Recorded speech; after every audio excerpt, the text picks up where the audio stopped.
Olá, pessoal, tudo bem com vocês? Vamos à nossa quarta aula aqui ao vivo, né, de flauta. Obrigada aos colegas que estão presentes, a vocês que estão chegando agora, né, sejam muito bem-vindos. Como sempre, eu vou falar um pouquinho aqui sobre a flauta e depois eu pauso, se alguém quiser fazer alguma pergunta, né, aí não fica gravado, fica à vontade, ok?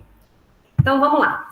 Nas últimas aulas, a gente focou muito na questão pedagógica, né? Na aula passada, a gente falou dos métodos de flauta doce, as possibilidades. Na aula anterior, sobre a didática da flauta doce, com nota simples, porque faz referência, né, e ajuda nessa atividade que está no ar do ciclo, que está aí no ciclo 3. E agora a gente vai falar um pouquinho da técnica. Eu vou passar mais para o final do guia.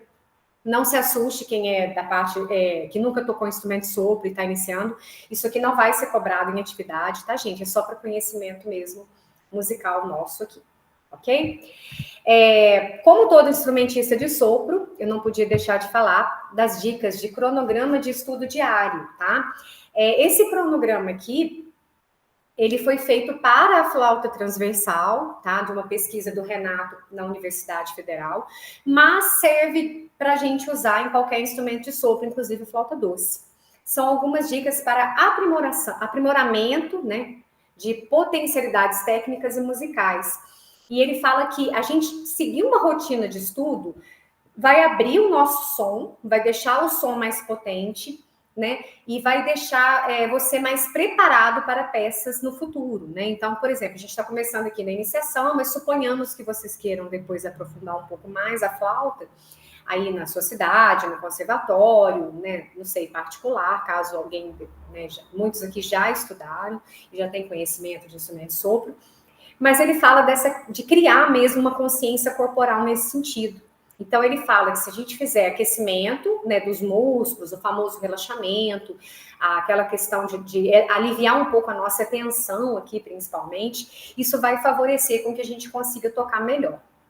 Então, a sugestão que ele vai colocar aqui, é claro que a gente não tem tempo, nem eu consigo fazer isso aqui todos os dias. Nessa correria do dia a dia, todo mundo trabalhando, dando aula, né? Outras pessoas têm música como hobby, trabalham em outras áreas, mas o que a gente vai colocar aqui, a gente vai reduzir proporcionalmente o tempo na medida do que a gente consegue fazer. Cada um de nós dentro da sua correria diária, tá?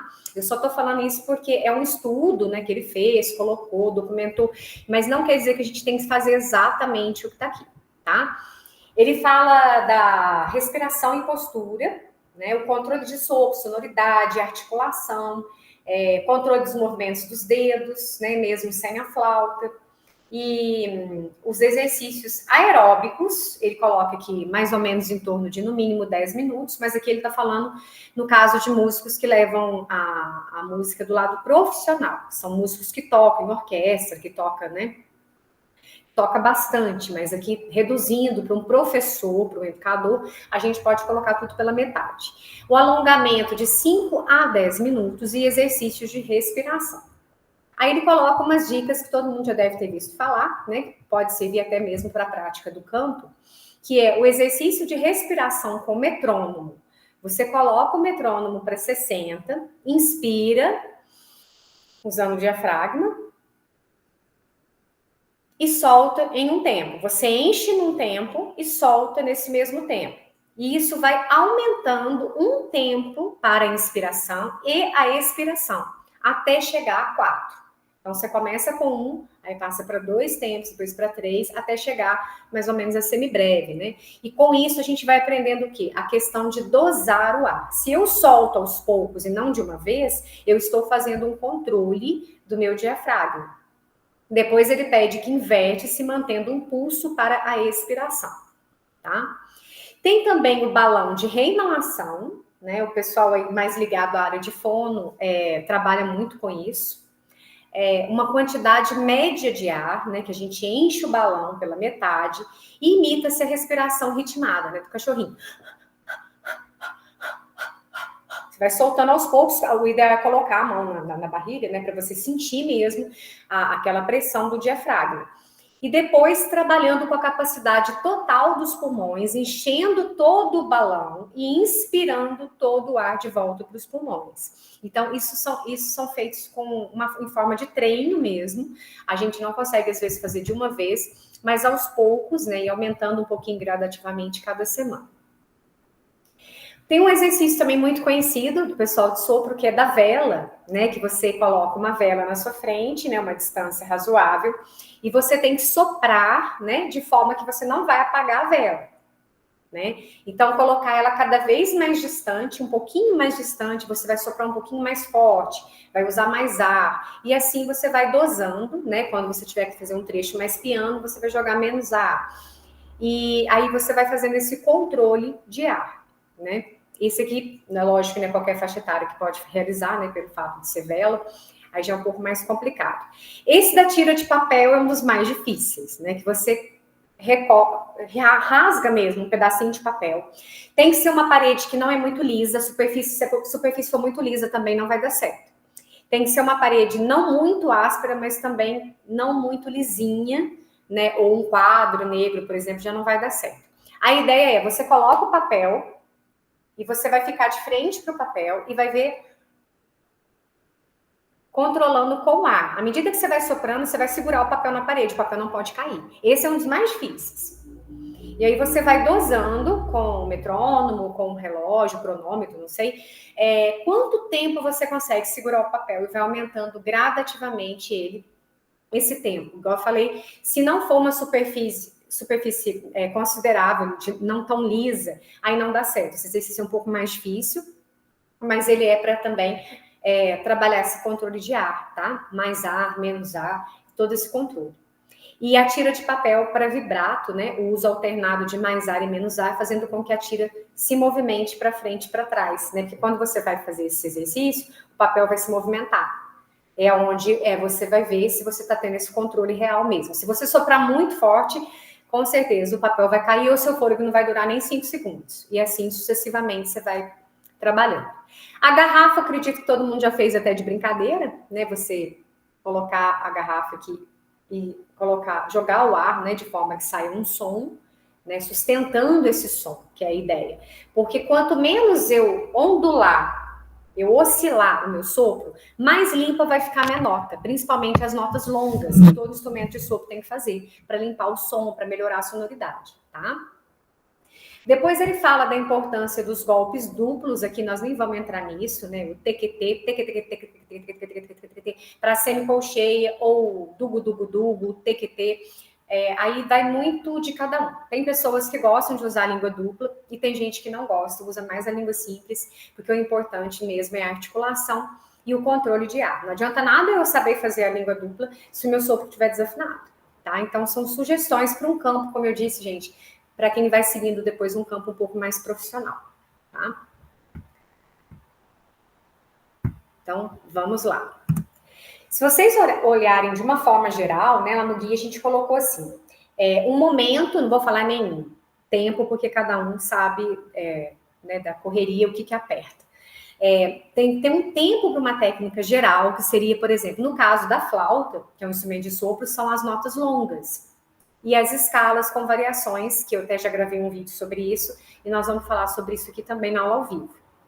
Em torno de 1h30, talvez, ou menos um pouco, para a técnica aplicada. O que é a técnica aplicada? É o estudo técnico do repertório de cada um, né? Que seria escalas, que seria leitura de alguns métodos específicos para você trabalhar articulação, variação de articulação, ou trabalhar saltos de notas, e cada instrumento tem uma particularidade, né? E depois o puro fazer musical. Aí entra a peça que está trabalhando, o que você realmente sente prazer em tocar. Não é sempre que eu vou estudar e eu vou ficar fazendo um repertório que foi pedido, ficar fazendo escala, né? Tem momentos e períodos que eu quero simplesmente tocar o que eu gosto, né? Senão também perde esse prazer, essa individualidade do ser humano. E música tem que ter isso. Então, se você fizer um bom planejamento de estudos e reduzir bastante esse tempo para o tempo que você consegue fazer, né, de preferência um pouco de nota longa. Gente, a nota longa ainda é a principal ferramenta para afinação e limpeza de som. Eu não tenho outro caminho, infelizmente. É soprar mesmo, deixar o som mais reto possível. Por exemplo, você está fazendo lá o dó.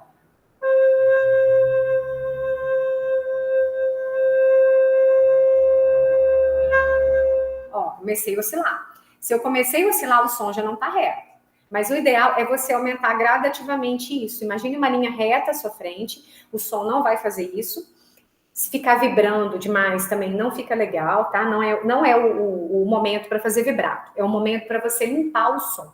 Aí você respira, inspira, vai para a nota dó sustenido, se você for fazer a escala cromática, por exemplo, né? Se for uma escala maior, aí você vai seguir as notas da escala. Então, esse planejamento de estudos dentro das possibilidades de cada um, ele é primordial porque ele vai organizar. Não, a gente não vai sentir tanto cansaço e a gente vai conseguir almejar aquilo que a gente quer, que às vezes é tocar uma peça que a gente considera às vezes até muito difícil, né? Mas se não tiver esse planejamento de estudos, eu vou estar sempre atropelando, eu vou estar sempre engasgando no mesmo compasso, eu vou estar sempre desafinando aquela nota aguda, porque eu tenho preguiça de fazer nota longa, eu tenho vergonha, né, dos vizinhos, porque eu estou tocando uma nota longa. Então, de nada vai adiantar se a gente não fizer esse planejamento bem feito, tá? A ideia da escala, então, é fazer 4 tempos ou até mais, não pensar exatamente em tempo. Depois vem os arpejos, né?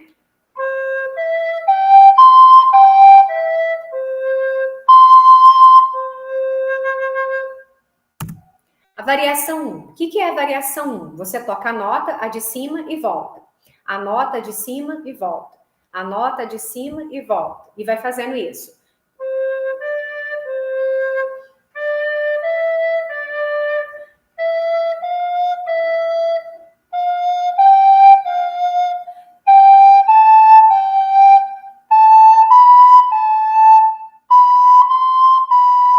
O ideal, para quem já é mais nesse campo profissional, é colocar até o máximo de oitavas que você conseguir. No caso aqui do guia, a gente pôs menos notas, porque a gente está pensando em iniciante. Aí você volta, da mesma forma.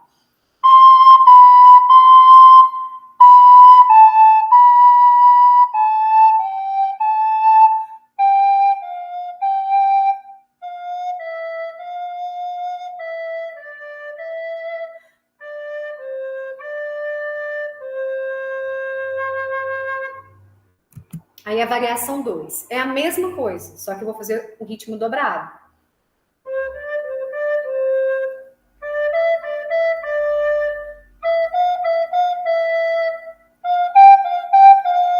E assim na subida e descida. Então, é o mesmo esquema, só que eu dobrei. Aí virou ritmo de semicolcheia. Aqui a gente já está chegando um pouco mais na questão da agilidade, né? Porque já está entrando a semicolcheia.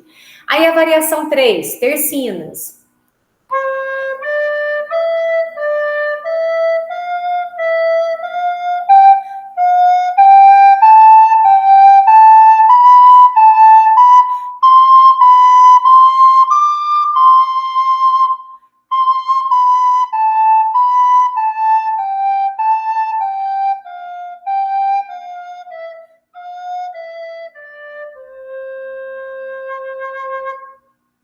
Variação 4. Se vocês observarem, são os mesmos intervalos. O que vai mudar? O ritmo. Eu vou fazer nota pontuada.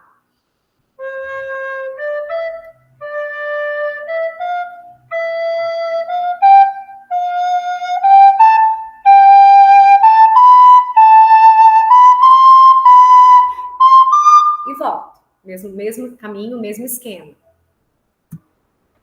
Variação de articulação. Por que aqui não está marcado? Porque eu posso variar de acordo com a necessidade ou a minha dificuldade. Então, por exemplo, eu vou pegar esse grupo de semicolcheias e vou falar T, D, T, D, T, D, T, D, normal.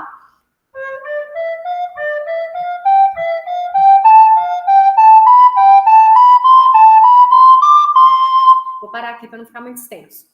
Agora eu vou tocar o mesmo grupo, ligando de 2 em 2. Ligadura, você muda o dedo, mas mantém o ar.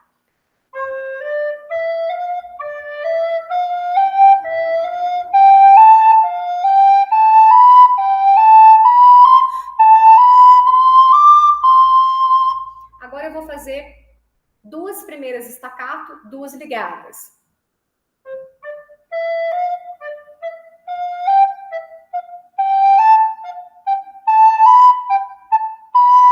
O que eu estou fazendo? Trabalhando no mesmo grupo, porém estou mudando a articulação. E aí vocês vão variando.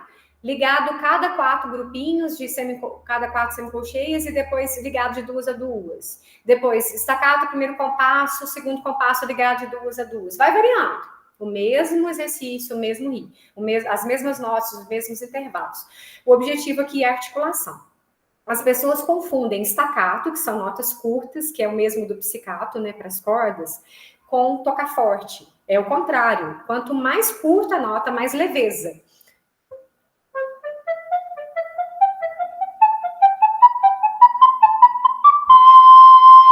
E o ligado...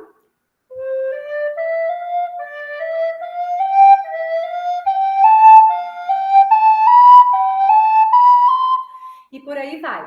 Como que eu consigo melhorar a minha articulação? Treinando. Aí é lógico que vai fazer isso devagar, né, gente? Não é em forma de semicolcheio, vai fazendo mais devagar até pegar essas técnicas, né? O staccato, eu vou fazer a nota mais curta que eu puder. O T é muito, muito curto, só que porém leve. Quanto mais leve eu fizer, mais rápido vai parecer que eu estou tocando. E o ligado também tem que soar leve. Se eu faço ele pesado, eu já começo a desafinar.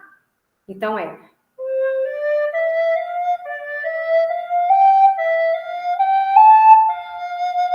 você vai treinando, né? A gente saiu das notas longas, estamos trabalhando escalas, as variações, e agora já entramos na articulação. Tem que ser devagar, vai moldando. Então, um exemplo simples aqui de uma música de 1500 e pouco, bem antiga, que é do estilo mais aí para medieval, né, renascentista. A gente vai trabalhar uma melodia com notas simples, está dentro da tonalidade de sol maior que a gente conversou, que para iniciantes é muito bom para trabalhar. E já aqui já tem a questão das vozes, né? A gente tem a soprano 1, a soprano 2 e a flauta contralto, que faria a terceira voz. E na soprano 1, eu tenho já o staccato. Então, eu já estou começando a trabalhar a questão o quê? Da articulação.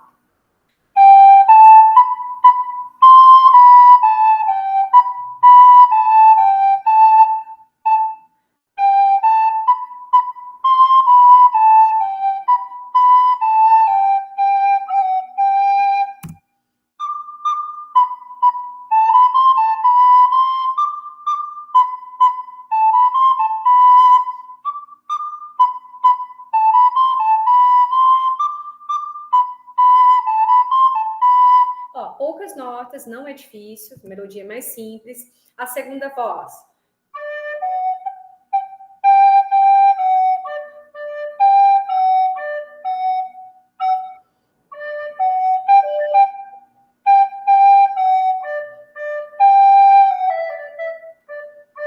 Só não esquecer do Fá sustenido. O que a gente está mostrando aqui? Eu não preciso, para montar um grupo de flautas, né, mesmo que os alunos sejam mais no nível iniciante, eu não preciso colocar uma coisa difícil, eu não preciso colocar um Bá, eu tenho que tocar o repertório a 4 vozes, 3 vozes, é muito difícil. Não, a gente está mostrando aqui uma peça simples, uma melodia bem simples e que não causa grande esforço. É claro que para eu trabalhar o staccato, anteriormente eu já fiz os exercícios de escala. Eu já trabalhei essa técnica. Para chegar aqui na peça, eu consegui executar esse staccato de forma afinada, né, com a articulação com leveza. E tudo isso vai transformar. Às vezes a gente pega uma coisa simples e dá um efeito super bonito, do que pegar uma peça muito complexa e, de repente, né, os alunos se perderem no ritmo, ficarem meio perdidos. Então, até a última voz a gente consegue adaptar para a flauta soprano. É só a gente jogar uma oitava abaixo, né, aqui. Aí o sol, a gente não tem esse sol grave. Aí eu poderia substituir, por exemplo, pelo si, pelo sol das outras vozes. Eu posso adaptar de acordo com a minha necessidade. Aqui foi feito para soprano 1, soprano 2 e contralto. Mas eu posso pôr soprano 1, soprano 2 e tenor. A flauta tenor tem a mesma escala dessa flauta aqui, só vai mudar o tamanho. E a gente vai adaptando de acordo com a necessidade. Mas foi só para mostrar a importância desse exercício técnico antes de chegar na peça. Se eu não trabalhei esse staccato em escalas anteriormente, eu vou chegar aqui, eu vou gritar nesse si, o staccato não vai ficar bonito, ele não vai ficar com leveza, né? É mais ou menos isso que eu queria colocar, tá? E, dando um exemplo também de música popular, tá? Que eu queria colocar, por exemplo, aqui do xodó. Aqui também são terças, né? Vai ficar muito simplesinho o arranjo, mas é uma música conhecida também, dá para fazer a 2 vozes, 3 vozes também, se vocês quiserem. E eu esqueci de falar, gente, eu devia ter falado antes, desculpem, sobre a escala cromática. Esse exercício aqui eu acho ele fantástico. Nós estamos falando de escalas, de técnica, né? Já eu volto na música. A escala cromática desse exercício, ela é legal, ela é muito interessante. Eu vou postar esse material para vocês, mas é lógico que para alunos que, né, já tocam um pouco mais de flauta, têm interesse de aprimorar mais. Ela é uma escala cromática, tanto no sentido horizontal quanto vertical, se vocês observarem. Então, ela é cromática assim e assim. Então, ela vai passar por todas as notas, inclusive pela segunda oitava da flauta doce, que não é todo mundo que sabe essas notas, mas eu vou deixar à disposição o material para vocês. O que eu acho interessante é justamente isso, o cromatismo dela nos dois sentidos.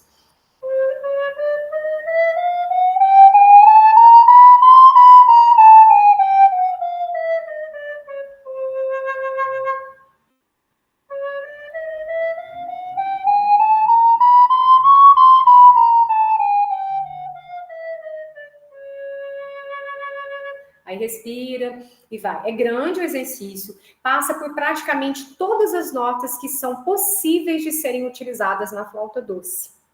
Existe nota acima ainda, mas que usa muito pouco. Aqui a gente consegue trabalhar praticamente todas as notas possíveis da escala cromática desse instrumento, tá? Então eu vou deixar aí à disposição para quem já toca, né, e quiser aprimorar, passar para os alunos aí. E voltando então no xodó, né, que eu quis ter um exemplo simples também de música, porém na linha mais popular.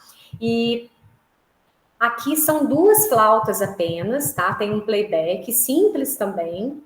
E olha lá, é um arranjo praticamente de terças, não tem assim grandes dificuldades, mas só para vocês verem que a gente consegue fazer com material simples. Eu vou colocar um trechinho só do áudio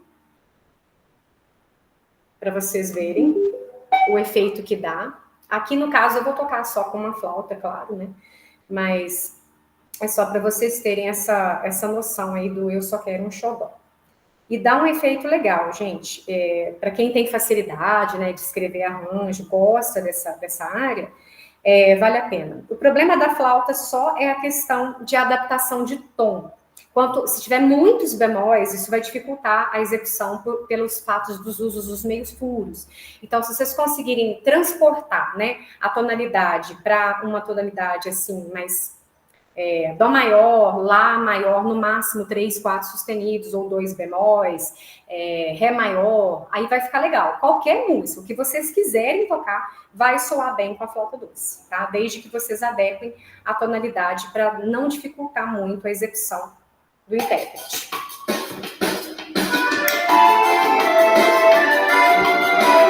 Vou subir aqui um pouquinho para ir adiantando.